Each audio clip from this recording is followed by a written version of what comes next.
আসসালামু আলাইকুম।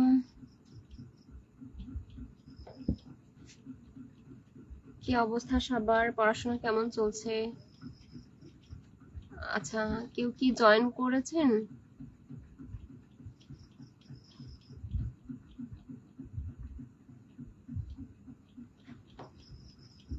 কেউ জয়েন করলে একটু কমেন্ট করবেন, হ্যাঁ?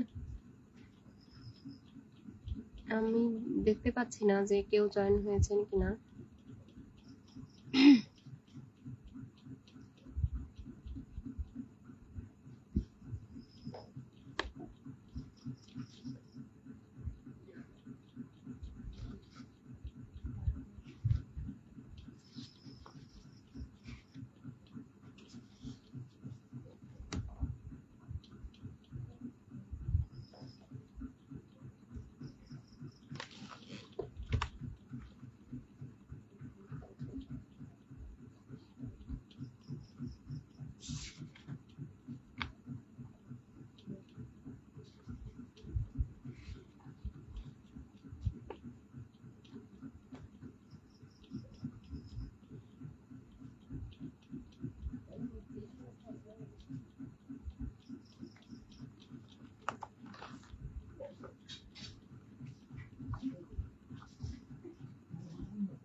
আচ্ছা, আমি ক্লাস শুরু করি, হ্যাঁ?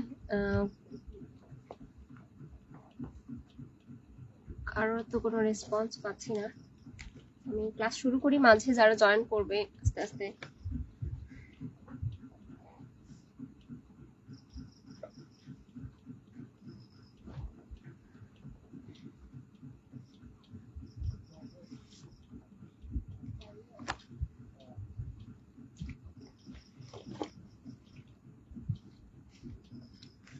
আচ্ছা, আজকে হচ্ছে আমরা পড়বো কৃষি শুমারি। কৃষির সম্পদের মধ্যে কৃষি শুমারি আজকে হচ্ছে।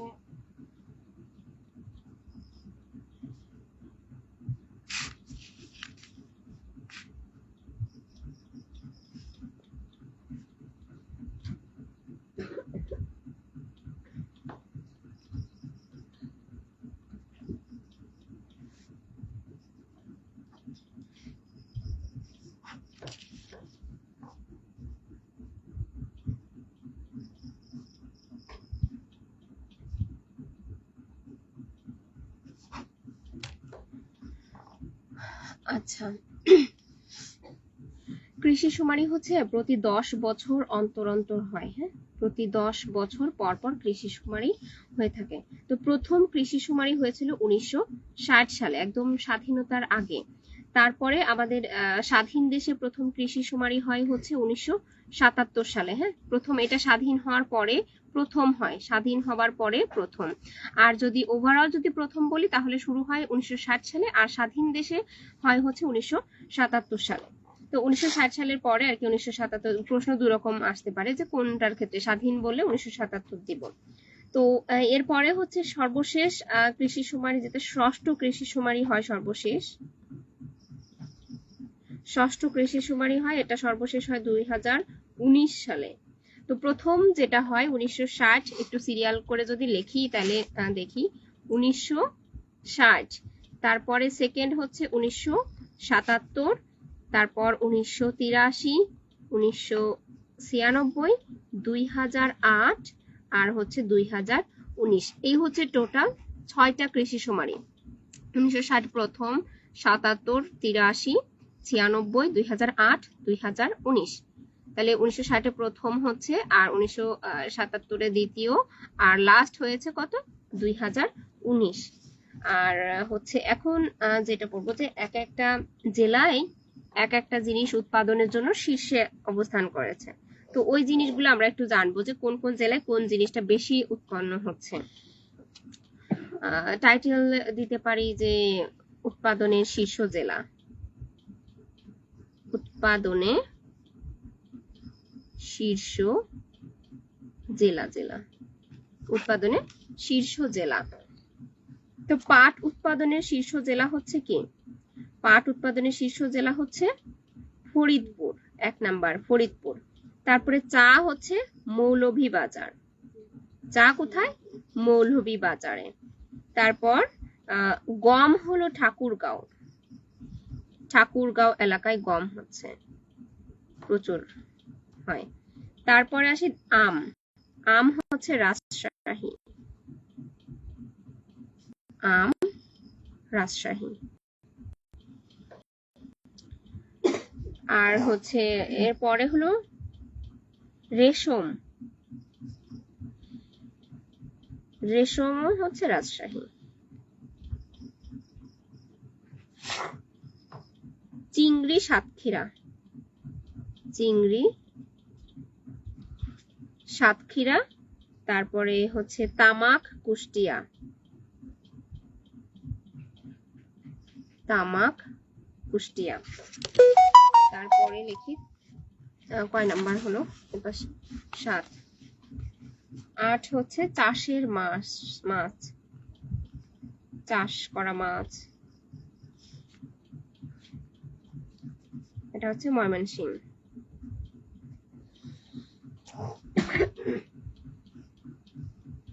আলু বগুড়া,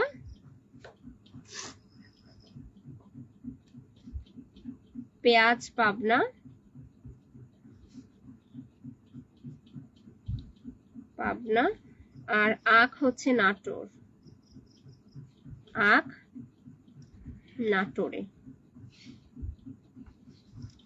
ঠিক আছে, এই হচ্ছে উৎপাদনের শীর্ষ জেলা। তাহলে কি কি আমরা যদি আবার একটু ওভারভিউ করি, যে পাট উৎপাদনে হচ্ছে ফরিদপুর, চাতে হচ্ছে মৌলভীবাজার, গম ঠাকুরগাঁও, আম রাজশাহী, রেশম রাজশাহী, চিংড়ি সাতক্ষীরা, তামাক কুষ্টিয়া। আর এরপরে চাষের মাছ ময়মনসিংহ, আলু বগুড়া, পেঁয়াজ পাবনা, আখ হচ্ছে নাটোর। তারপরে হচ্ছে ফসলের আমরা ক্যাটাগরি করতে পারি যে ফসল উৎপাদনের ক্ষেত্রে ফসল কয় ধরনের বা উৎপাদনের মৌসুম কয় ধরনের সেটা দেখি। ফসল উৎপাদনের মৌসুম হচ্ছে 2টি মৌসুম ফসল উৎপাদনের ক্ষেত্রে। হ্যাঁ, ফসল উৎপাদন এটার মৌসুম, ফসল উৎপাদনের মৌসুম হচ্ছে 2 রকম। একটা হচ্ছে রবি মৌসুম, রবি মৌসুম, রবি মৌসুম। আরেকটা হচ্ছে খরিফ মৌসুম। হ্যাঁ, খরিফ মৌসুম, রবি আর খরিফ মৌসুম। এখন এই রবি মৌসুমটাকে হচ্ছে বলা হয় শীতকালীন মৌসুম, অর্থাৎ শীতকালীন যে ইয়েগুলা সবজি বা ফসল আছে সেগুলা এই সময় হয়ে থাকে। শীতকালীন, শীতকালীন ফসল। আর এই খরিফ মৌসুমটাকে 2 ভাগে ভাগ করা হয়, একটা হচ্ছে খরিফ 1 আর একটা হচ্ছে খরিফ 2। খরিফ 1, খরিফ 2।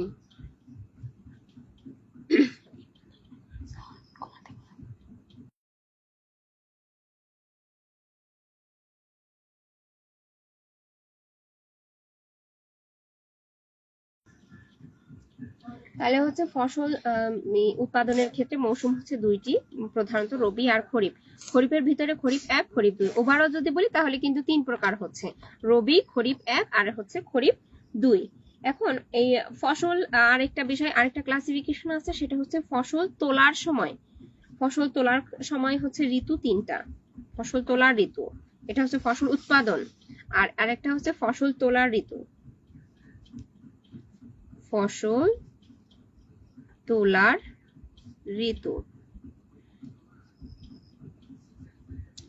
ফসল তোলার ঋতু হচ্ছে 3টা, কি কি?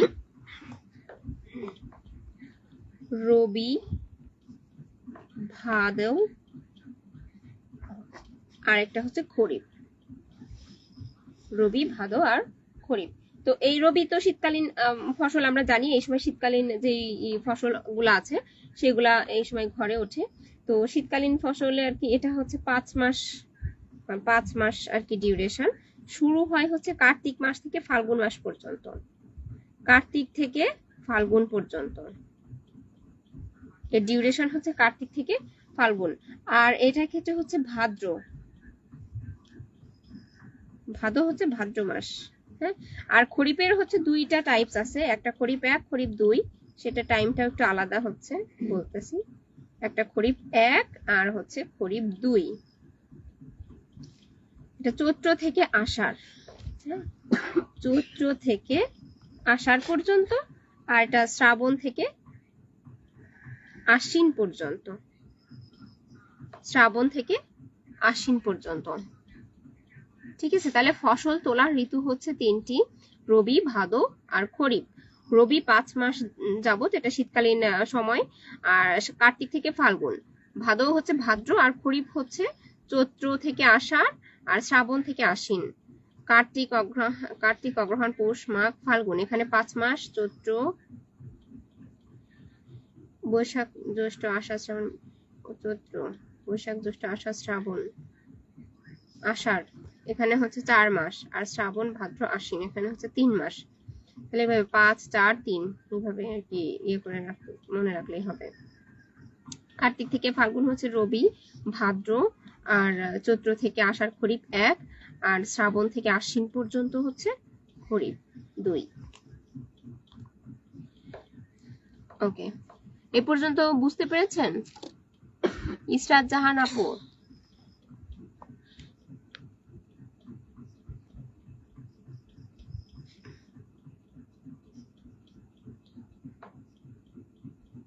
আমার কথা কি শোনা যাচ্ছে? একটু কাইন্ডলি জানাবেন, আমি আসলে বুঝতে পারতেছি না যে আমার কথা শোনা যাচ্ছে কিনা। একটু রেসপন্স করলে তাহলে আমি বুঝতে পারবো কোনো প্রবলেম হচ্ছে কিনা।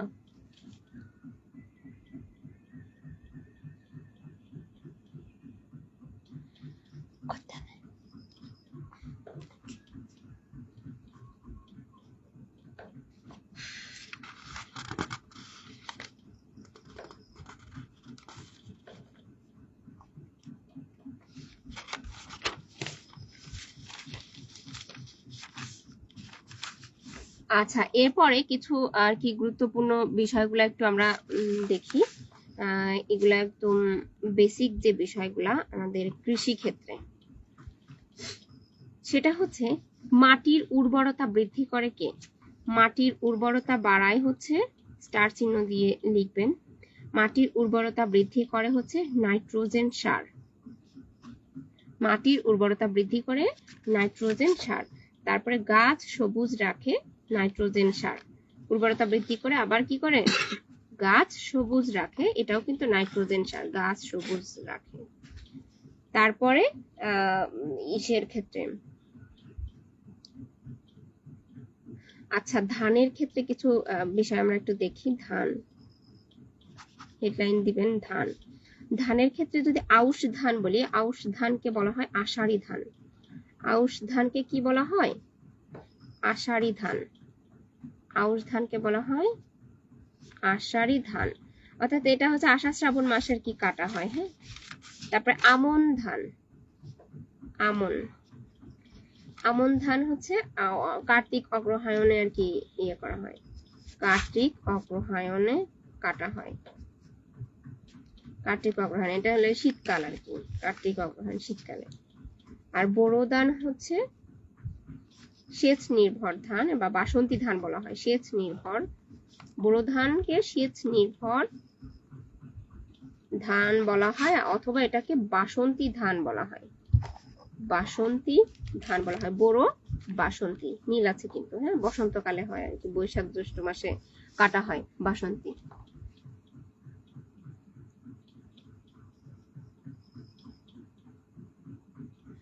জ্যোতি সাহা, আমি একটু পরে জয়েন করেছি আপু। ওকে, সমস্যা নাই, ঠিক আছে জ্যোতি, ওকে সমস্যা নাই, এখন ক্লাস কন্টিনিউ করো। আর যদি ক্লাসে কোনো কিছু বুঝতে অসুবিধা হয় বা যদি কথা সমস্যা হয় তাহলে জানাও।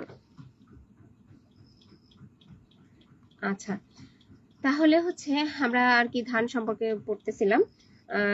বোরো হচ্ছে সেচ নির্ভর ধান, বাসন্তী ধান বসন্তকালে হয়। আর এরপরে কাটারি ভোগ ধান, কাটারি ভোগ, কাটারি ভোগ। এই কাটারি ভোগ ধান হচ্ছে দিনাজপুরে উৎপাদিত হয়। হ্যাঁ, এটা খুব কাটারি ভোগ ধান দিনাজপুরে বিখ্যাত। দিনাজপুর আর কি কাটারি ভোগ ধানের জন্য বিখ্যাত। হ্যাঁ, তারপরে কালিজিরা ধান, কালিজিরা হচ্ছে চট্টগ্রামে, কালিজিরা ধান চট্টগ্রামে। বালাম ধান, বালাম ধান হচ্ছে বরিশাল পটুয়াখালীতে। হ্যাঁ, বালাম বরিশাল, বরিশাল পটুয়াখালী। চিনিগুড়া কুমিল্লা, চিনিগুড়া কুমিল্লা। তারপরে হরিধান ঝিনাইদহ। এরপরে বিরই ময়মনসিংহ, বিরই ময়মনসিংহ। তারপরে আরো আছে হচ্ছে বিরি 33, বিরি 33।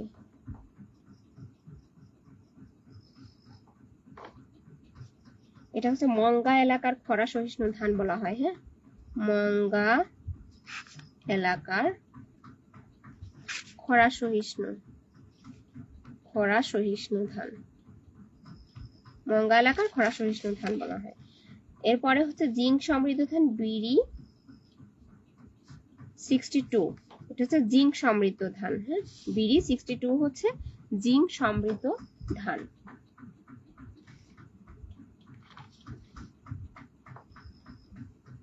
আর আরেকটা হচ্ছে বিরি 46, বিরি 46 হচ্ছে বন্যা পরবর্তী এলাকার উপযোগী ধান, বন্যা পরবর্তী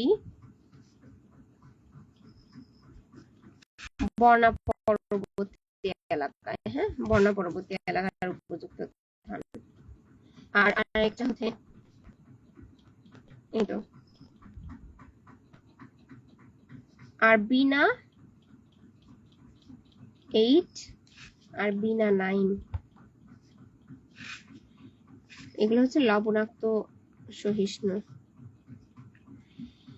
লবণাক্ত সহিষ্ণু ধান। ঠিক আছে, এই হলো ধানের বিভিন্ন আর কি ক্যাটাগরি। এক এক জায়গায় এক এক রকম ধান উৎপন্ন হয় এবং এক এক ধান কে এক এক রকম নামে ডাকা হয়। আবার পরে অনেক নতুন নতুন ধান কিন্তু আবিষ্কারও হয়েছে। ঠিক আছে, এরপরে আমরা আসি হচ্ছে ধান গেল, এরপরে হচ্ছে আলু। আলু, আলু উৎপাদনের শীর্ষ দেশ কিন্তু হচ্ছে চায়না। ঠিক আছে, চীন। আলু সব থেকে বেশি উৎপাদিত হয় হলো চীনে। আর বাংলাদেশের ভিতরে আলু উৎপন্ন হয় হচ্ছে বগুড়া, বগুড়া। বাংলাদেশের মধ্যে আলু বেশি উৎপন্ন হয় বগুড়া। আর আলু উৎপাদনের শীর্ষ দেশ হচ্ছে চীন। এখন আলুর কয়েকটা জাত আছে, তো এই আমাদের এই কয়েকটা জাতগুলো আর কি আমাদের জানতে হবে। এগুলা এখান থেকে প্রশ্ন আসে। আলুর যে জাতগুলো আছে সেগুলো আমরা একটু দেখি। Diamond, diamond. তারপরে হচ্ছে কুমারী,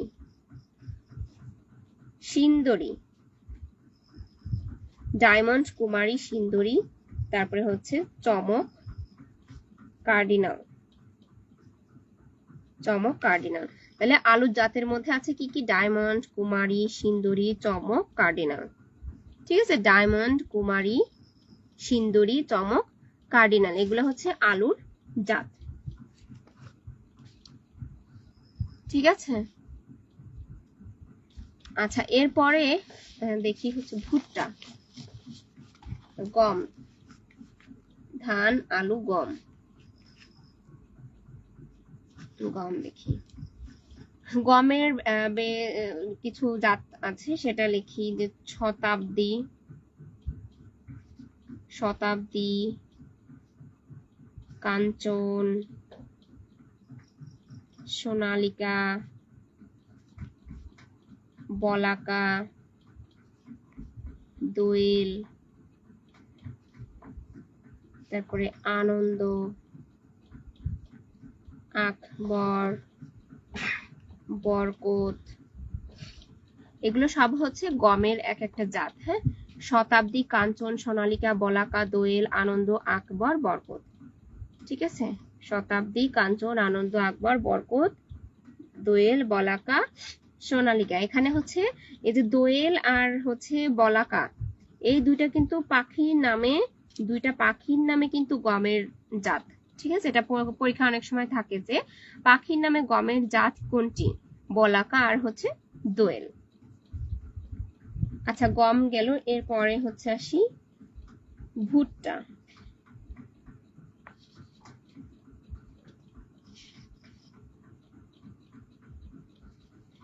আচ্ছা, ধানের জাতের নাম মনে হয় স্কিপ করে গেছি, তাই না? আচ্ছা, ধানটা পাশে লিখে দিই। ধানের জাত কি কি?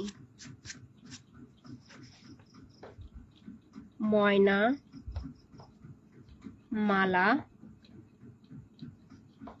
ময়না, মালা, ইরাটম, হীরা,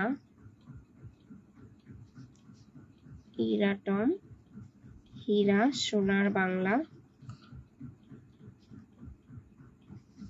সোনার বাংলা, নারিফা এক, নারিফা এক, ব্রিশাইল,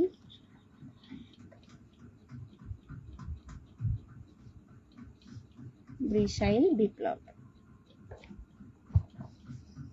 ঠিক আছে, তাহলে ধানের জাতের মধ্যে হচ্ছে ময়না, মালা, ইরাটম, হীরা, সোনার বাংলা এক, নারিফা, ব্রিশাইল আর হচ্ছে বিপ্লব। এই হচ্ছে ধানের জাত। ঠিক আছে, এরপরে লিখি কলা। এটা খুব গুরুত্বপূর্ণ, কলারটা কিন্তু পরীক্ষায় প্রায়ই থাকে, আর এটা খুব গুরুত্বপূর্ণ। এটা একদম কমন কিছু নাম আছে, অগ্নিশ্বর, অগ্নিশ্বর, তারপরে মোহনবাসী, কানাইবাসী, কানাইবাসী, অমৃত সাগর, অমৃত সাগর, মেহের সাগর, করভি, চম্পা, চম্পা কলা। তাহলে অগ্নিশ্বর, মোহনবাসী, কানাইবাসী, অমৃত সাগর, মেহের সাগর, করভি, চম্পা। এটা হচ্ছে কলার জাত। তারপরে আরো আছে ভুট্টা, লিখি সব পাশাপাশি লিখি। ভুট্টা এখানে লিখি, ভুট্টা। ভুট্টার ক্ষেত্রে হচ্ছে বর্ণালী, বর্ণালী। এগুলো কিন্তু আরো অন্য অনেক নাম আছে, হ্যাঁ, সবগুলোর কিন্তু আমরা সব নাম কিন্তু পড়বো না।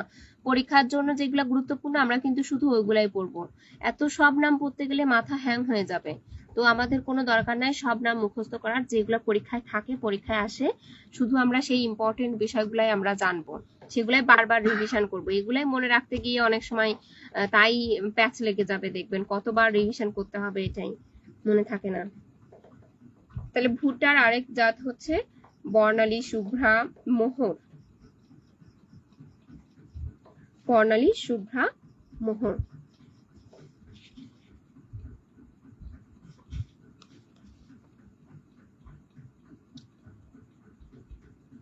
আর টমেটো, টমেটোর ক্ষেত্রে দেখি টমেটোর কি কি নাম আছে। টমেটো হচ্ছে বাহার, বাহার, মানিক, রতন, সিঁদুর, বাহার, মানিক, রতন, সিঁদুর, ঝুমকা, ঝুমকা। টমেটোর কিন্তু অনেক কিউট কিউট নাম, বাহার, মানিক, রতন, সিঁদুর, ঝুমকা, বাহার, মানিক, রতন, সিঁদুর, ঝুমকা। এটা হচ্ছে টমেটোর নাম। তারপরে হচ্ছে বেগুন, বেগুনের কি কি নাম আছে দেখি। কাজল, নয়নতারা, কাজল, নয়নতারা, তারাপুরি আর হচ্ছে উত্তরা। ঠিক আছে, কাজল, নয়নতারা, তারাপুরি, উত্তরা। এটা হচ্ছে বেগুনের জাত। ঠিক আছে, তাহলে টমেটো হচ্ছে বাহার, মানিক, রতন, সিঁদুর, ঝুমকা। ভুট্টা হচ্ছে বর্ণালী, শুভ্রা, মোহর। বেগুন কাজল, নয়নতারা, তারাপুরি, উত্তরা। এরপরে হচ্ছে তুলা। তুলা, তুলার ক্ষেত্রে কি কি আছে? রূপালী, রূপালী ডেলফোজ, রূপালী ডেলফোজ। আর বাঁধাকপির ক্ষেত্রে আছে golden cross, golden cross, golden cross. তারপরে কে ওয়াই ক্রস, কে ওয়াই ক্রস। তারপরে ড্রাম হেড, ড্রাম হেড। এটা হচ্ছে বাঁধাকপি, গোল্ডেন ক্রস, কে ওয়াই ক্রস, আর একটা হচ্ছে ড্রাম হেড। তরমুজও আছে, তরমুজের নাম হলো দেখি পদ্মা মধুবালা, পদ্মা মধুবালা। ঠিক আছে, এটা হচ্ছে তরমুজ। আর লাস্ট যেটা মরিচ, মরিচের নাম হলো যমুনা চন্দ্রমুখী, যমুনা চন্দ্রমুখী। এ হলো মরিচের নাম। তাহলে মোটামুটি আমাদের যেই ফসলগুলার জাত, জাত টাইপের যেই নামগুলো আছে, এক একটা ফসলের বিভিন্ন আর কি নাম আছে, জাতের নাম আছে, সেগুলো আমরা একবারে আর কি লিখে ফেললাম। এখান থেকে এগুলো আমাদের পরীক্ষায় কিন্তু ভালো করে পড়তে হবে, পরীক্ষার কিন্তু প্রশ্ন আসে এখান থেকে। ঠিক আছে, আচ্ছা। এরপরে হচ্ছে আমরা দেখি চিংড়িকে কি বলা হয় জানেন? চিংড়ি, চিংড়িকে বলা হয় হচ্ছে হোয়াইট গোল্ড, হোয়াইট গোল্ড। আর বাগদা চিংড়িকে বলা হয় ব্ল্যাক টাইগার, বাগদা চিংড়িকে ব্ল্যাক টাইগার বলা হয়। এটার সাথে লিখে নিন, ব্ল্যাক বেঙ্গল ছাগল আছে না, সেই ব্ল্যাক বেঙ্গল ছাগলকে বলা হয় কুষ্টিয়া গ্রেড।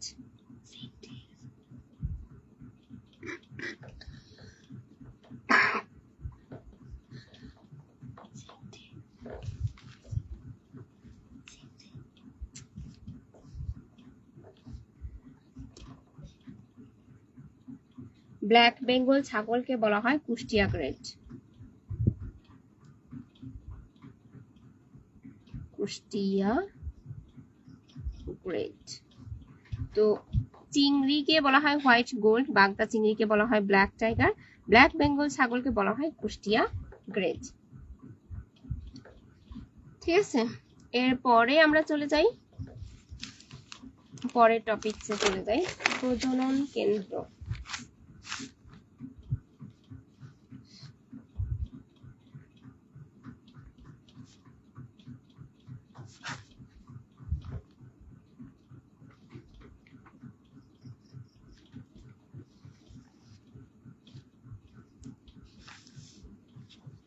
মহিষের প্রজনন কেন্দ্র হচ্ছে ফকিরহাট, মহিষের প্রজনন কেন্দ্র হচ্ছে কোথায়? ফকিরহাট, বাগেরহাট, ফকিরহাট বাগেরহাট। এরপরে হরিণের প্রজনন কেন্দ্র হচ্ছে চকরিয়া কক্সবাজার, চকরিয়া কক্সবাজার। তারপরে হচ্ছে কুমিরের হলো করমজল সুন্দরবন, করমজল সুন্দরবন। আর গরুর ক্ষেত্রে হচ্ছে সাভার ঢাকা, সাভার ঢাকা। বন্যপ্রাণী, বন্যপ্রাণীর প্রজনন কেন্দ্র হচ্ছে ডুলাহাজরা কক্সবাজার, ডুলাহাজরা কক্সবাজার। আর ছাগলের ক্ষেত্রে সিলেট চিলাঘর, ছাগল সিলেট চিলাঘর। এই কয়টা প্রজনন কেন্দ্র পড়লেই হবে, এগুলা থেকে ঘুরে ফিরে প্রশ্ন আসে। মহিষ, ফকিরহাট, বাগেরহাট, হরিণ, চকরিয়া কক্সবাজার, কুমির করমজল সুন্দরবন, গরু সাভার ঢাকা, বন্যপ্রাণী ডুলাহাজরা কক্সবাজার, আর ছাগল হচ্ছে সিলেট টিলাগড়। ঠিক আছে। আচ্ছা, পেঁয়াজের ক্ষেত্রে আমরা কিছু লিখে নেই। পেঁয়াজেরটা ওখানে যে এক একটা ফসল নিয়ে বলতেছিলাম, ওখানে পেঁয়াজেরটা স্কিপ হয়ে গেছে। পেঁয়াজের হচ্ছে পেঁয়াজ উৎপাদনের শীর্ষ দেশ কিন্তু চীন। আমরা আলুর ক্ষেত্রেও শীর্ষ দেশ পড়েছিলাম চীন, পেঁয়াজও কিন্তু শীর্ষ একদম উৎপাদনের শীর্ষ দেশ। পেঁয়াজ উৎপাদনের শীর্ষ দেশ হচ্ছে চীন। আর বাংলাদেশে বেশি পেঁয়াজ উৎপাদন হয় হলো পাবনাতে। পাবনাতে বেশি পেঁয়াজ উৎপাদন হয়। আর আমাদের কিন্তু দেশ পেঁয়াজ আমদানি নির্ভর দেশ। দেশের কিন্তু পেঁয়াজের চাহিদা বেশি থাকে, চাহিদা পূরণ হয় না। প্রায় 95% আমদানি করতে হয় ভারত থেকে। 95% পেঁয়াজ আমদানি করতে হয় ভারত থেকে। আর বাকি 5% পেঁয়াজ আমদানি হয় হচ্ছে মিশর, তুরস্ক, এই এলাকা, এই সব জায়গা থেকে। ঠিক আছে। আর সব থেকে উন্নত জাতের পেঁয়াজ হচ্ছে হলো BARI বাড়ি 6। এটা হচ্ছে সব থেকে উন্নত জাতের পেঁয়াজ। আর পেঁয়াজ গবেষণা কেন্দ্র আছে, সেটা বগুড়া। পেঁয়াজ গবেষণা কেন্দ্র বগুড়া। পেঁয়াজ গবেষণা কেন্দ্র আছে কোথায়? বগুড়াতে। বগুড়াতে কিন্তু মশলা গবেষণা কেন্দ্র আছে। হ্যাঁ, ওই পেঁয়াজ মশলা একই তো। মশলা গবেষণা কেন্দ্র বগুড়াতে অবস্থিত, একই, সেম। ঠিক আছে, তাহলে পেঁয়াজ গেল, হ্যাঁ, প্রজনন কেন্দ্র গেল। এখন আসি মৎস্য কেন্দ্র। মৎস্য কেন্দ্র হলো 5টি আছে। হ্যাঁ, এই 5টি কোথায় কোথায় আছে আমরা একটু দেখি। প্রথমে যেটা সাধু পানির মৎস্য কেন্দ্র। সাধু পানির মৎস্য কেন্দ্র হচ্ছে ময়মনসিংহ। তারপরে হচ্ছে লবণাক্ত পানির মৎস্য কেন্দ্র। লবণাক্ত পানির মৎস্য কেন্দ্র হচ্ছে খুলনা। ওই এলাকার পানি কিন্তু খুবই লোনা পানি, খুলনা।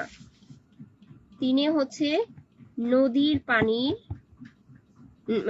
পানি মৎস্য কেন্দ্র হলো চাঁদপুরে। চাঁদপুর। 4 নম্বরে হচ্ছে সামুদ্রিক পানির মৎস্য কেন্দ্র। সামুদ্রিক পানির মৎস্য কেন্দ্র কক্সবাজার। লাস্ট হচ্ছে চিংড়ি মাছের মৎস্য কেন্দ্র বাগেরহাট। চিংড়ি মাছের বাগেরহাট। তাহলে মৎস্য কেন্দ্র কয়টি আমরা জানি? মৎস্য কেন্দ্র হচ্ছে 5টি। সাধু পানি ময়মনসিংহ, লবণাক্ত খুলনা, নদীর পানির চাঁদপুর, সামুদ্রিক কক্সবাজার, চিংড়ি বাগেরহাট। ঠিক আছে, এই হলো আমাদের 5টি মৎস্য কেন্দ্র আছে। আচ্ছা, মৎস্য চাষ, মাছ চাষ করাকে কি বলা হয় জানেন? মাছ চাষকে বলা হয় পিসিকালচার। মৎস্য চাষ, এটার নাম কি? পিসিকালচার। পিসিকালচার। আর রেশম চাষ বললে সেটাকে বলা হয় সেরিকালচার। রেশম বললে সেরিকালচার। এটা এক প্যাথ লেগে যায়। হ্যাঁ, একসাথে একটু লিখে নেবেন যাতে মনে থাকে ভালো।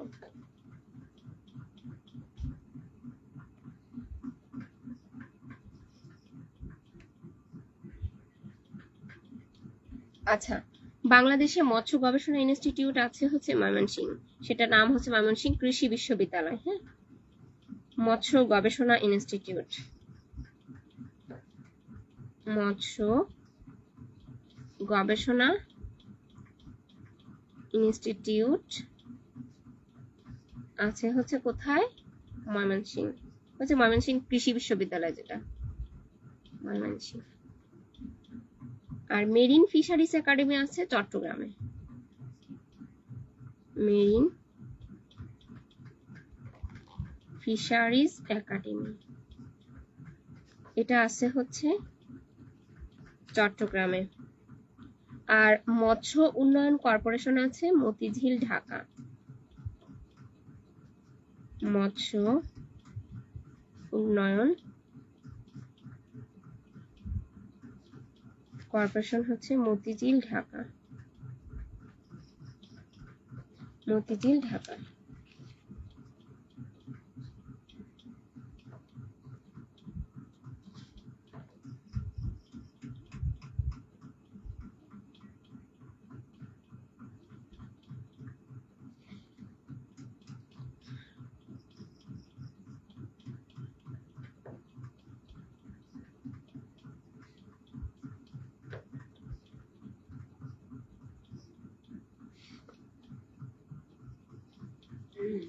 ওকে, এখন আসি গবেষণা কেন্দ্র।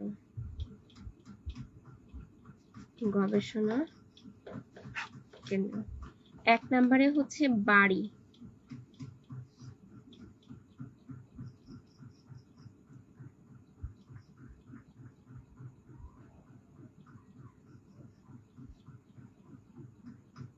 বাড়ি, বাড়ির আঞ্চলিক কেন্দ্র আছে হচ্ছে 8টি। কয়টি? 8টি। তো এই বাড়ির গবেষণা কেন্দ্র হচ্ছে আছে 7টি। এর গবেষণা কেন্দ্র হলো, আঞ্চলিক কেন্দ্র হচ্ছে 8টি আর গবেষণা কেন্দ্র হলো 7টি। তো 1 নাম্বার যেটা, সেটা হচ্ছে ডাল গবেষণা কেন্দ্র। 1 নাম্বার হচ্ছে কি? ডাল গবেষণা কেন্দ্র, ঈশ্বরদী, পাবনা। ঈশ্বরদী, পাবনা। 2 হচ্ছে মশলা গবেষণা কেন্দ্র। মশলা গবেষণা কেন্দ্র হচ্ছে শিবগঞ্জ, বগুড়া। শিবগঞ্জ, বগুড়া। 3 হচ্ছে গম গবেষণা, নসিপুর, দিনাজপুর। নসিপুর, দিনাজপুর। তারপরে হচ্ছে কন্দাল।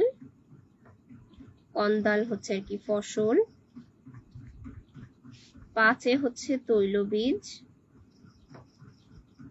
6 উদ্যান তথ্য গবেষণা কেন্দ্র। 7 হচ্ছে উদ্ভিদ সম্পদ। উদ্ভিদ সম্পদ। এই লাস্টের গুলো হচ্ছে গাজীপুর। হ্যাঁ, জয়দেবপুরের গাজীপুরে। জয়দেবপুর, গাজীপুর। ওকে, তাহলে এর যে গবেষণা কেন্দ্র, বাড়ির গবেষণা কেন্দ্র, সেটা হচ্ছে ডাল ঈশ্বরদী, পাবনা। মশলা Shibganj, Bogura.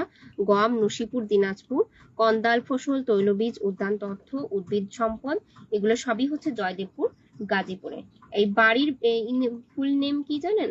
Bangladesh agricultural research institute. এর পুরো নাম হচ্ছে কি?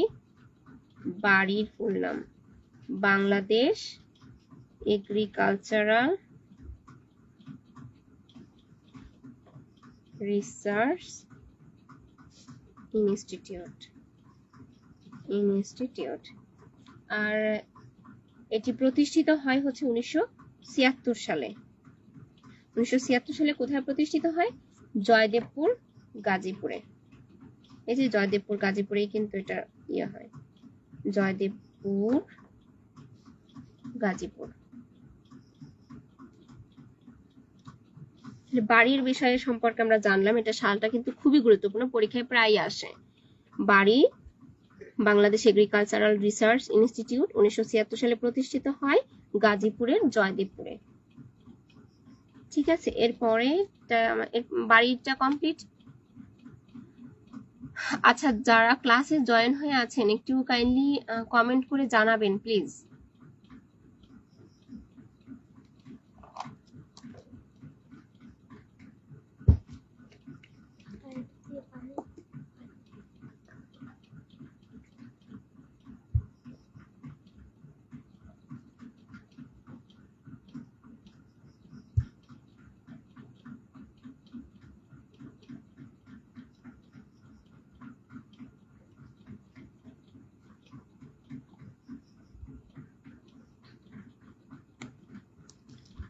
আচ্ছা, পরেরটাতে চলে যাই আমরা। BRRI, BRRI, এটার পূর্ণরূপ কি? Bangladesh rice research institute. এইটা প্রতিষ্ঠিত হয় হচ্ছে 1970 সালে। কত সালে? 1970 সালে। এটাও কিন্তু জয়দেবপুর গাজীপুরে, একই জায়গায়। হ্যাঁ, জয়দেবপুর গাজীপুর। এটা আগে প্রতিষ্ঠিত হচ্ছে, তাই না? বাড়ি হয়েছিল 1976 সালে আর এটা হয়েছে 1970 সালে। এরপরে আরেকটা আছে বিনা। বিনার পূর্ণরূপ কি? Bangladesh institute of nuclear agriculture. Nuclear agriculture. এটা প্রতিষ্ঠিত হয় 1961 সালে। এটা কৃষি বিশ্ববিদ্যালয় ময়মনসিংহ। কৃষি বিশ্ববিদ্যালয় ময়মনসিংহ। এটা আরো আগে প্রতিষ্ঠিত হচ্ছে 1961 সালে। ঠিক আছে, এখন আসি বিএডিসি। বিএডিসি কি? Bangladesh agricultural development corporation. Development corporation. এটা প্রতিষ্ঠিত হয়, এটাও প্রতিষ্ঠিত হয় 1961 সালে এবং এটা স্টার মার্ক। হ্যাঁ, বিএডিসি থেকে প্রশ্ন আসে। 1961 সালে প্রতিষ্ঠিত হয়। কোথায় এটা হয়? এটা হচ্ছে ঢাকাতে হয়। ঢাকাতে হয় এবং এটার কাজ হচ্ছে কি কৃষি উপকরণ, বীজ বা সার নিয়ে কাজ করে। হ্যাঁ, কৃষি উপকরণ,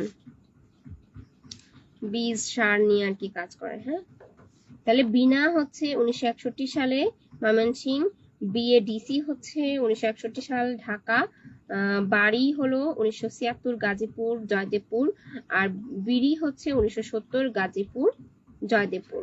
এই হচ্ছে আমাদের চারটা যে মেইন ইনস্টিটিউট। আমরা এই চারটা ইনস্টিটিউট জানলাম।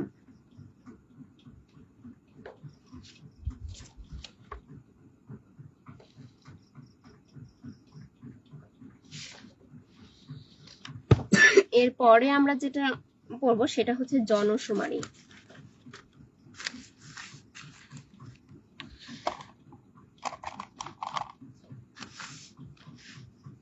এর পরের টাইটেল দিবেন জনশুমারি।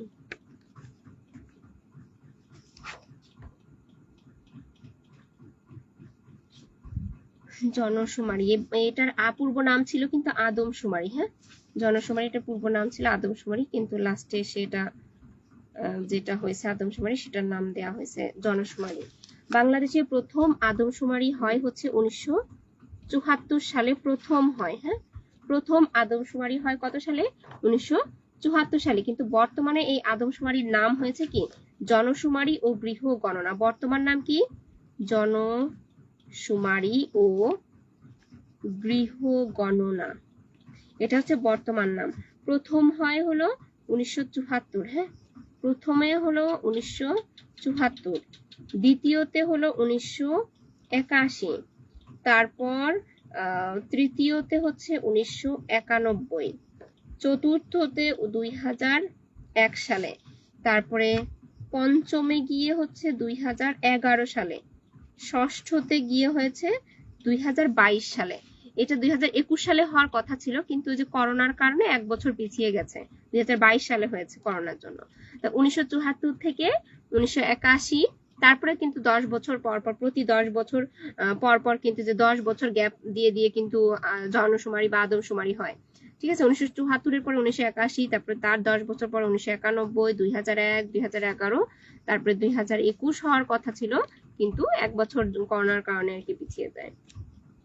তো লাস্ট হচ্ছে ষষ্ঠ 6টা হয় আদমশুমারি, 6 নাম্বারটাকেই বলা হচ্ছে জনশুমারি। হ্যাঁ, বাকিগুলো কিন্তু আদমশুমারি বলা হয়। 5 নাম্বার পর্যন্ত আদমশুমারি, আর ষষ্ঠ নাম্বারটাকে বলা হচ্ছে জনশুমারি। তাহলে প্রথম প্রশ্ন আসতে পারে, প্রথম জনশুমারি হয় কত সালে? সেটা কিন্তু 2022 সালে আসবে। হ্যাঁ, এটা কিন্তু জনশুমারি। আর যদি বলি প্রথম আদমশুমারি হয় কখন, সেটা কিন্তু 74 সালে। আদমশুমারি একসাথে লিখে রাখবেন। প্রথম আদমশুমারি হয় 1974 সালে, আর প্রথম জনশুমারি হয় হলো 2022 সালে। আর এটা হচ্ছে আমাদের প্রথম বাংলাদেশে 1974 সালে হয়, কিন্তু টোটাল ভারতীয় উপমহাদেশে প্রথম আদমশুমারি হয় কিন্তু 1872 সালে। ঠিক আছে, 102 বছর আগে আর কি হয়। বাংলাদেশে হয় 1974 সালে, আর টোটাল উপমহাদেশে হয় 1872 সালে। ঠিক 102 বছর পরে গিয়ে আমাদের বাংলাদেশে এটা জনশুমারি হয়, আদমশুমারি হয়। আচ্ছা, বর্তমান আদমশুমারি অনুযায়ী আমাদের দেশে ক্ষুদ্র নৃগোষ্ঠী আছে হচ্ছে 50টি। বর্তমান আদমশুমারি অনুযায়ী আমাদের ক্ষুদ্র নৃগোষ্ঠী কতজন? ক্ষুদ্র নৃগোষ্ঠীর সংখ্যা হচ্ছে, বা উপজাতি বা আদিবাসী যাই বলি, ক্ষুদ্র নৃগোষ্ঠীর নাম্বার হচ্ছে 50টি। কতটি? 50টি। আগে 45টি ছিল, এখন কিন্তু সেটা 50টি হবে। মানে অনেক বই 45টি, আগের বই যেগুলা 50টি হবে। আচ্ছা, এই ক্ষুদ্র নৃগোষ্ঠী আমাদের মোট জনসংখ্যার কত পার্সেন্ট? 0.99%, অর্থাৎ 99%। ক্ষুদ্র নৃগোষ্ঠীর মধ্যে চাকমা হচ্ছে সংখ্যায় বেশি। বেশি জনগোষ্ঠী কারা? চাকমা। বেশি নৃগোষ্ঠী আর কি চাকমা। আর চট্টগ্রাম বিভাগে এদের বসবাস সবচেয়ে বেশি। চাকমাদের সব থেকে বেশি বসবাস হচ্ছে, মানে ক্ষুদ্র নৃগোষ্ঠীদের সব থেকে বেশি বসবাস হচ্ছে চট্টগ্রাম বিভাগে। চট্টগ্রাম বিভাগে বেশি। আর এদিকে বরিশাল বিভাগে সব থেকে কম। বরিশালে হচ্ছে কম। আবার জেলার ভিতরে কোন জেলা বেশি? হচ্ছে রাঙ্গামাটি জেলা। আর এদিকে কম হলো লালমনিরহাট জেলা। এটা কিন্তু জেলা, আর এটা বিভাগ। লালমনিরহাট, লালমনিরহাট। ঠিক আছে।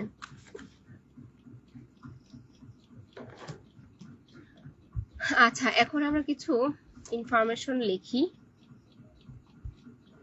সেটা হচ্ছে যে 2022 সালের জনশুমারি অনুযায়ী বাংলাদেশের ইতিহাসে কিন্তু এটা প্রথম ডিজিটাল জনশুমারি বলা হয়। হ্যাঁ, তাহলে এটা আমরা স্টার চিহ্ন দিয়ে লিখি যে প্রথম ডিজিটাল শুমারি হচ্ছে, প্রথম ডিজিটাল শুমারি 2022 সালে হয়। 2022 সালে যে জনশুমারিটা, ওটাই কিন্তু প্রথম ডিজিটাল শুমারি। এটার সময়কাল হচ্ছে 15 থেকে 21 জুন। 15 থেকে 21 জুন 2022 সালে হয়।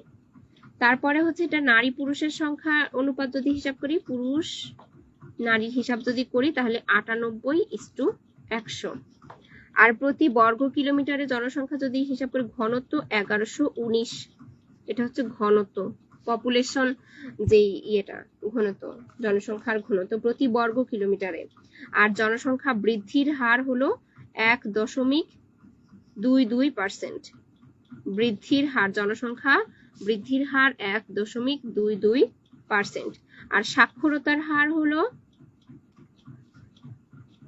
সাক্ষরতার হার 74.66%। হ্যাঁ, সব থেকে বেশি জনসংখ্যা হচ্ছে ঢাকা বিভাগে। বেশি জনসংখ্যা হলো ঢাকা বিভাগে, বেশি জনসংখ্যা ঢাকা বিভাগে। আর সব থেকে কম জনসংখ্যা হলো বরিশাল বিভাগে।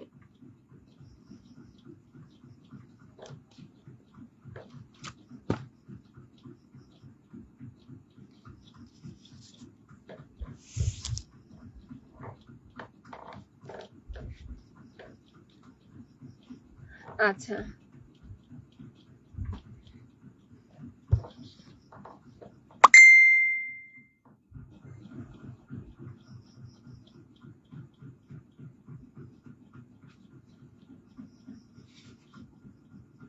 আচ্ছা, আমরা যে একটু আগে জানলাম না যে প্রথম আদমশুমারি হয় 1974 সালে।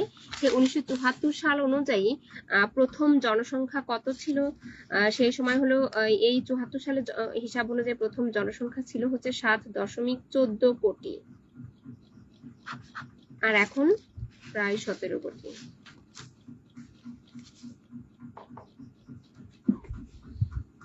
এর সাথে লিখি জনসংখ্যা, প্রথম জনসংখ্যা নীতি হচ্ছে হয় 1976 সালে। প্রথম জনসংখ্যা নীতি, প্রথম জনসংখ্যা নীতি হয় 1976 1976 সালে, আর দ্বিতীয় জনসংখ্যা নীতি হয় হলো 2012 সালে। হ্যাঁ, প্রথমে 1976, তারপরে 2012 সালে। স্বাস্থ্য ও পরিবার কল্যাণ যে মন্ত্রণালয় আছে, তারা এই মন্ত্রণালয় আর কি করে জনসংখ্যা নীতি প্রণয়ন করে থাকে। হ্যাঁ, স্বাস্থ্য ও পরিবার পরিকল্পনা কল্যাণ মন্ত্রণালয়। ওকে, এখন এই ক্ষুদ্র নৃগোষ্ঠীদের সম্পর্কে আমরা একটু তথ্য, স্পেশাল কিছু তথ্য আমরা জেনে রাখি, যেখান থেকে প্রশ্ন আসে, ইম্পর্টেন্ট এই বিষয়গুলো আমাদের সবাইকে জানতে হবে। হ্যাঁ, নৃগোষ্ঠী বা ক্ষুদ্র জাতিসত্তা বা উপজাতি যেটাই বলি, নৃগোষ্ঠী লিখে রাখি আমি টাইটেল। এই যে উপজাতিদের নিয়ে সর্বপ্রথম আমাদের সংবিধানে আলোচিত অনুচ্ছেদ হচ্ছে 23-এর ক। ঠিক আছে, সংবিধানে 23-এর কতে হচ্ছে উপজাতিদের নিয়ে বলা আছে। বাংলাদেশে ক্ষুদ্র নৃগোষ্ঠীদের মধ্যে বৃহত্তম তো চাকমা, আমরা অলরেডি জানি। সব থেকে বেশি আছে, বেশি বৃহত্তম নৃগোষ্ঠী ক্ষুদ্র নৃগোষ্ঠী হচ্ছে চাকমা। আর বাংলাদেশের বৃহত্তম নৃগোষ্ঠী হচ্ছে বাঙালি। আর এই আদিবাসীদের জন্য একটা দিবস আছে। হ্যাঁ, সেই দিবস হলো 9 আগস্ট। আদিবাসীদের দিবস হচ্ছে 9 আগস্ট, আদিবাসী দিবস।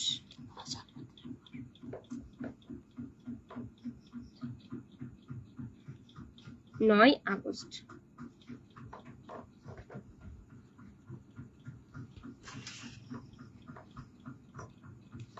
আচ্ছা, মাতৃতান্ত্রিক হচ্ছে উপজাতি আছে। মাতৃতান্ত্রিক উপজাতি হচ্ছে খাসিয়া আর হচ্ছে গারো। মাতৃতান্ত্রিক উপজাতি কাদেরকে বলা হয়? মাতৃতান্ত্রিক হলো খাসিয়া আর গারো, এদেরকে মাতৃতান্ত্রিক বলা হয়।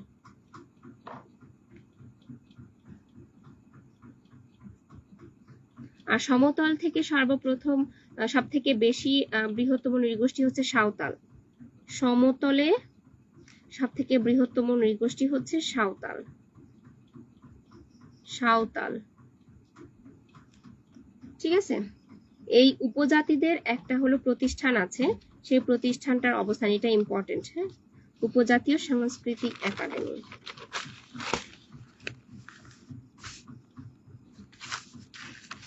উপজাতীয় সাংস্কৃতিক একাডেমি।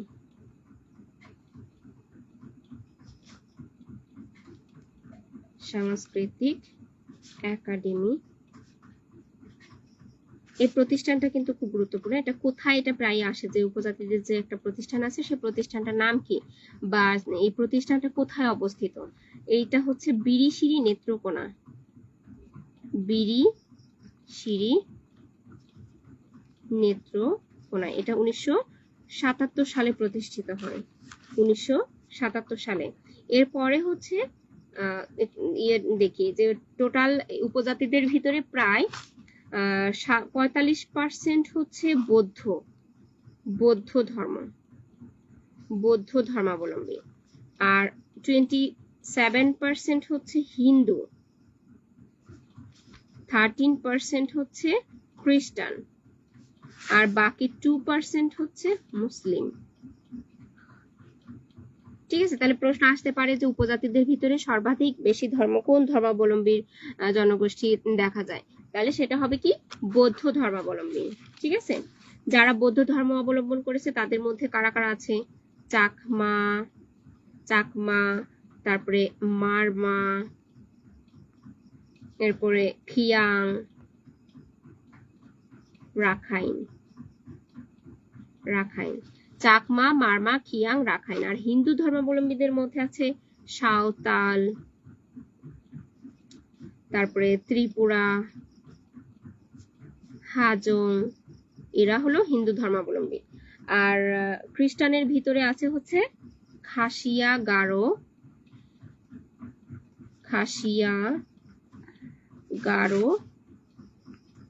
রম আর লুসাই। আর ইসলাম হচ্ছে শুধু পাঙ্গুন উপজাতি। ঠিক আছে, এগুলো ছাড়াও আরো কিছু আছে, সেটা হচ্ছে বৈষ্ণব ধর্ম, সেটা হলো মণিপুরি। হ্যাঁ, স্পেশালি বৈষ্ণব হলো কারা? মণিপুরি।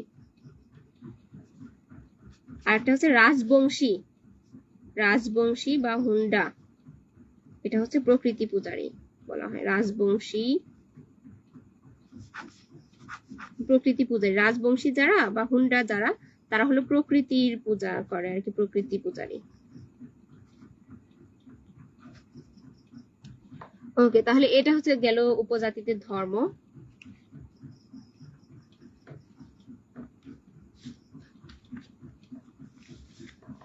আচ্ছা, এখন চাকমাদের সম্পর্কে একটু একটা বিষয় জানি, যে চাকমারা হচ্ছে প্রথম আর কি সাহিত্যের দিক থেকে আর কি এগিয়ে যায়। তো চাকমাদের লেখা প্রথম উপন্যাস, একটা উপন্যাস আছে, সেই উপন্যাসটার নাম হচ্ছে ফেবো। চাকমাদের প্রথম উপন্যাস, চাকমাদের লেখা আর কি প্রথম উপন্যাস, সেই প্রথম উপন্যাসটার নাম হলো কি ফেবো। মাতৃভাষায় তাদেরই আর কি প্রথম বই বের হয়। ঠিক আছে, মাতৃভাষায় যাদের প্রথম বই বের হয় তাদের ভিতরে চাকমা আছে। এছাড়াও অন্যান্য আরো যারা বই আর কি লিখেছে তাদের মধ্যে আছে চাকমা, ত্রিপুরা, এরাও আর কি নিজেরা বই লেখে। মারমা, গারো, এরা আর কি নিজেদের ভাষায় এদের লেখা আর কি বই আছে। এরপরে গুরুত্বপূর্ণ অনেক ইম্পর্টেন্ট, যেটা একদম ট্রিপল স্টার, এদের প্রধান উৎসব, এটা পরীক্ষায় থাকেই, প্রায় সব ধরনের পরীক্ষা এটা দেখা যায়। হ্যাঁ, প্রধান উৎসব, চাকমাদের প্রধান উৎসব কি বিজু। চাকমাদের উৎসব কি বিজু। আরেকটা আছে ফাল্গুনি।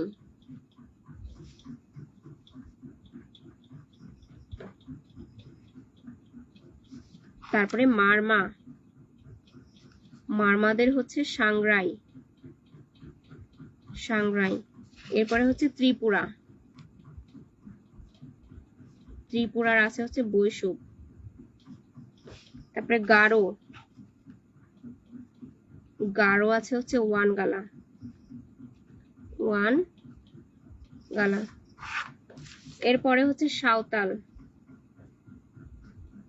সাঁওতালের হচ্ছে সোহরাই, সাঁওতাল সোহরাই। তারপরে হচ্ছে মুরং, সিয়াসত, মণিপুরি রামলীলা, মণিপুরি রামলীলা। তাহলে প্রধান উৎসবের ভিতরে চাকমা, মারমা, ত্রিপুরা, গারো, সাঁওতাল, মুরং, মণিপুরি, এই এদের হচ্ছে এই আছে প্রধান উৎসব আছে। তো সব থেকে বেশি গুরুত্বপূর্ণ হলো প্রথম তিনটা, চাকমা, মারমা, ত্রিপুরা। বিজু, সাংরাই, বৈশুব, হ্যাঁ এটা ফাল্গুনি আরেকটা উৎসব ওদের আলাদা। আর গারো হচ্ছে ওয়ানগালা, সাঁওতাল সোহরাই, আর মুরং সিয়াসত, মণিপুরি রামলীলা, এই হচ্ছে ওদের প্রধান প্রধান উৎসব।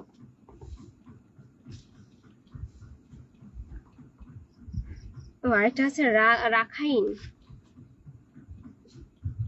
জলকুড়ি, রাখাইন জলকুড়ি। ওকে, নেক্সট যাই, সেটা হচ্ছে এদের বসবাস, কোথায় বসবাস করেছে, বসবাস সম্পর্কে দেখি। প্রকৃতি পূজারী আর কি যারা, তারা রাজবংশীদের বসবাস কোথায়, রংপুরে। প্রকৃতি পূজারী রাজবংশীদের বসবাস হচ্ছে রংপুরে। রাজবংশী এদের বসবাস হচ্ছে রংপুর। তারপর মুসলিম হচ্ছে পাঙ্গন, মুসলিম যে পাঙ্গন, এদের বসবাস হচ্ছে মৌলভী বাজার, মৌলভী বাজার। তারপরে খাসিয়া, মাতৃতান্ত্রিক খাসিয়া, এদের বসবাস হচ্ছে সিলেট, হবিগঞ্জ, সিলেট, হবিগঞ্জ, সিলেট, হবিগঞ্জ। তারপর হাজং, হাজং হলো শেরপুর,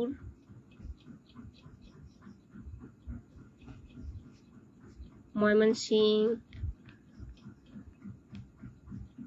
নেত্রকোনা, এদিকে হাজং। তারপরে আর কি মুন্ডা, মুন্ডা হচ্ছে সিলেটে, মুন্ডা সিলেট, এগুলোই পরীক্ষায় আসে বেশি। হ্যাঁ, আর আছে বাওয়ালি মৌয়াল, যদি বাওয়ালি মৌয়ালি এরা যদি বলে তাহলে এরা তো সুন্দরবনে থাকে, এটা আমরা জানি। তাহলে রাজবংশী রংপুর, পাঙ্গন মৌলভীবাজার, তারপরে হচ্ছে খাসিয়া সিলেট হবিগঞ্জে, হাজং শেরপুর ময়মনসিংহ, নেত্রকোনা, আর মুন্ডা হলো সিলেট। সব থেকে কারা কোন জায়গায় বেশি বসবাস করে? হ্যাঁ, বেশি থাকে কোথায়? বেশি বেশি থাকে কোথায়? যে চাকমা, এদের ক্ষেত্রেও হলো চাকমারা থাকে হলো কোথায়? বান্দরবান, বান্দরবান, রাঙামাটি, খাগড়াছড়ি,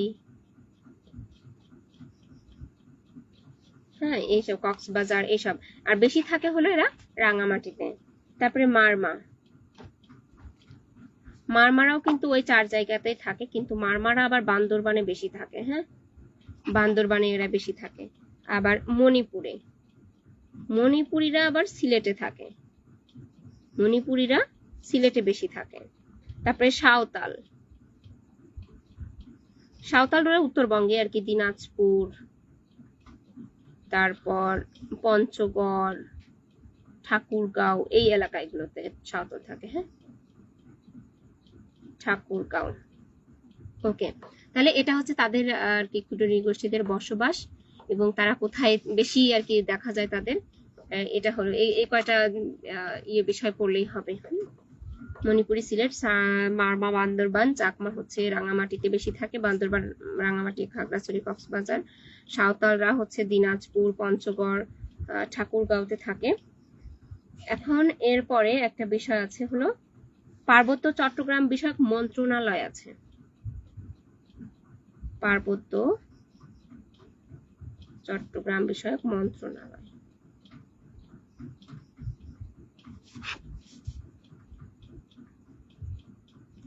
এটা হলো 1998 সালের 15 জুলাইতে আর কি প্রতিষ্ঠিত হয়। হ্যাঁ, 1998 সালের 15 জুলাইতে প্রতিষ্ঠিত হয়। 13,295 কিলোমিটার হলো তার আয়তন। আয়তন হচ্ছে 13,295 কিলোমিটার, এটা আয়তন। মোট 10 ভাগের 1 ভাগ হচ্ছে এই মোট আয়তনের আর কি, টোটাল আমাদের দেশের মোট আয়তনের 10 ভাগের 1 ভাগ হলো এটা 13,295। তারপর এটা একটা শান্তি চুক্তি হয়। হ্যাঁ, সেই শান্তি চুক্তিটা হচ্ছে 12 ডিসেম্বর 1997 সালের 12 ডিসেম্বরে একটা শান্তি চুক্তি হয়। এই পার্বত্য চট্টগ্রামে একটা শান্তি চুক্তি হয়, একটা শান্তি চুক্তি হয়। সেখানে হলো 72টা ধারা ছিল, 72টা ধারা ছিল। এর ভিতরে হচ্ছে 48টা হলো হয়, বাস্তবায়ন হয়, 48টা বাস্তবায়ন হয়। আর এদের ক্ষেত্রে হলো এই চুক্তিটা যখন হয়, এই চুক্তিতে সরকার আর হচ্ছে পাহাড়িদের মধ্যে আর কি চুক্তি হয়। তো সরকারের পক্ষে ছিলেন হচ্ছে আবুল হাসনাত আবদুল্লাহ, আর সে পাহাড়িদের ভিতরে ছিল সন্তু লারমা। সন্তু, তাহলে চুক্তি হয় কাদের মাঝে? সরকার আর হচ্ছে পাহাড়ি, আবুল হাসনাত আবদুল্লাহ। চুক্তি হয় আবুল হাসনাত আবদুল্লাহ, আবুল হাসনাত আবদুল্লাহ আর কি গভর্নমেন্টের পক্ষ থেকে। আর পাহাড়িদের পক্ষ থেকে ছিলেন হচ্ছে কে? সন্তু লারমা, সন্তু লারমা। ঠিক আছে, এই হচ্ছে গেল পার্বত্য চট্টগ্রাম বিষয়ক কিছু বিষয়। তারপরে হচ্ছে ইউকেচিং মারমা, এই নামটা আমরা কি কখনো আগে শুনেছি? ইউকেচিং মারমা, ইউকেচিং মারমা, ইনি হচ্ছে মুক্তিযুদ্ধের আর কি ক্ষুদ্র নৃগোষ্ঠী। হ্যাঁ, ইনি কিন্তু মুক্তিযোদ্ধা, মুক্তিযোদ্ধা আর কি ক্ষুদ্র নৃগোষ্ঠীদের মধ্যে আর কি মুক্তিযোদ্ধা। উনি 6 নম্বর সেক্টরে আর কি যুদ্ধ করে, আর এনাকে হচ্ছে বীর বিক্রম খেতাব প্রদান করা হয়, বীর বিক্রম, বীর বিক্রম। তারপরে আরো আছে কাকুন বিবি, কাকুন বিবি, ইনি হচ্ছে খাসিয়া সম্প্রদায়, কাকুন বিবি খাসিয়া সম্প্রদায়। ঠিক আছে, এই তো এইটুকুই। আর স্পেশালি আমরা চাকমাদের সম্পর্কে কিছু বিষয় আমরা জানবো, তার আর অন্যদের সম্পর্কে আর মোটামুটি এভারেজ যা জেনেছি এতটুকু জানলেই হবে। চাকমাদের সম্পর্কে আমাদের একটু জানতে হবে, কারণ চাকমা থেকে কিছু কিছু প্রশ্ন আসে অনেক সময়। এরা হচ্ছে, আমরা তো জানি যে চাকমারা একদম প্রধান ক্ষুদ্র নৃগোষ্ঠী। এদের ধর্ম হচ্ছে বৌদ্ধ ধর্মাবলম্বী এরা। আর এদের একটা বই আছে, সেটার নামও আমরা পড়েছি, ফেবো। আর এদের বসবাস হচ্ছে 4টি জেলাতে, রাঙামাটি, খাগড়াছড়ি, বান্দরবান আর হচ্ছে কক্সবাজার, এই 4টা জেলায় এদের বসবাস। এর ভিতরে হচ্ছে রাঙামাটিতে বেশি এদের দেখা যায়, রাঙামাটি। আমি একসাথে ওভারভিউ করে ফেলতেছি, আবার এটা সম্পর্কে অতিরিক্ত কিছু আছে সেটাও বলে দিচ্ছি। এরা পিতৃতান্ত্রিক, আর এদের প্রধান ধর্মীয় উৎসব হচ্ছে কি বলে, পিতৃতান্ত্রিক, আর প্রধান ধর্মীয় উৎসব হচ্ছে বিজু। আর এই চাকমা শব্দের অর্থ কিন্তু মানুষ। এই শব্দের অর্থ কি? মানুষ। এদের আদিবাস হচ্ছে নেপালে। আদিবাস কোথায় ছিল? নেপালে ছিল। তারপরে এরা বেশি শিক্ষিত আর কি নৃগোষ্ঠী, প্রায় 72% এরা কিন্তু এডুকেটেড। ঠিক আছে। স্পেশালি এদের যে ড্রেস গুলো আছে, সেই ড্রেসের নাম বলে হচ্ছে থামি ও সিলুম। এদের ড্রেস হচ্ছে কি? থামি সিলুম, থামি সিলুম। আর এদের ভাষা হচ্ছে আরাকান। ভাষার নাম কি? আরাকান। আর সমাজ প্রধানকে বলা হয়, এদের সমাজ প্রধান, চাকমাদের সমাজ প্রধানকে বলা হয় চাকমা রাজা। চাকমা রাজা বলা হয় এদের সমাজ প্রধানকে।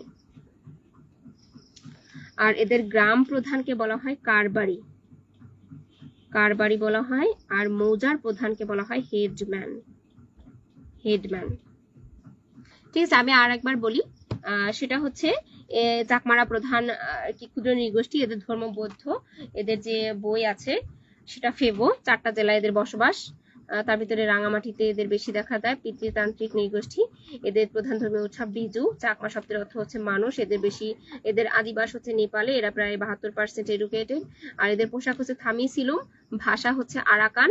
আর এদের সমাজ প্রধানকে বলা হয় হলো চাকমা রাজা। আর গ্রাম প্রধানকে বলা হয় কারবারি, আর মৌজা প্রধানকে বলা হয় হেডম্যান। এই হচ্ছে মোটামুটি আমাদের বাংলাদেশ বিষয়াবলীর ভিতরে 2 এবং 3 নাম্বারের টপিকের মধ্যে যেগুলো ছিল, মোটামুটি আমরা মোটামুটি কি পুরোটাই কভার করে ফেলেছি আলহামদুলিল্লাহ। আর হচ্ছে বাকি ইয়েগুলো আমরা আবার দেখবো আগামী দিনে। হচ্ছে দেখি সংবিধান এবং এটার পাশাপাশি আর কি নেওয়া যায়, আমরা সেটা একটু দেখবো। তবে আগামী ক্লাস যেটা হবে সেটা আমি জানিয়ে দিব, রুটিনটা দিয়ে দিব ইনশাল্লাহ, অতি শীঘ্র রুটিনটা দিয়ে দিব। রুটিন অনুযায়ী আমাদের ক্লাস হবে। তো ঠিক আছে, আজকে এই পর্যন্তই। এখন লাস্ট পর্যন্ত ক্লাসে কেউ আছে কিনা আমি একেবারেই টের পাচ্ছি না। মাঝে ইসরাত জাহান, জ্যোতি ক্লাসে ছিলেন, এখন আমি কাউকেই বুঝতে পারতেছি না যে কে কে ক্লাসে আছেন। তো ঠিক আছে, সবাই ভালো থাকবেন, ভালো করে পড়াশোনা করবেন। আর কোনোটা বুঝতে অসুবিধা হলে অবশ্যই আমাকে কিন্তু ইনফর্ম করবেন। তো আগামী ক্লাস পর্যন্ত সবাই ভালো থাকেন, সুস্থ থাকেন, দোয়া রইল, আমার জন্য দোয়া রাখবেন। তো ঠিক আছে, আল্লাহ হাফেজ, আসসালামু আলাইকুম।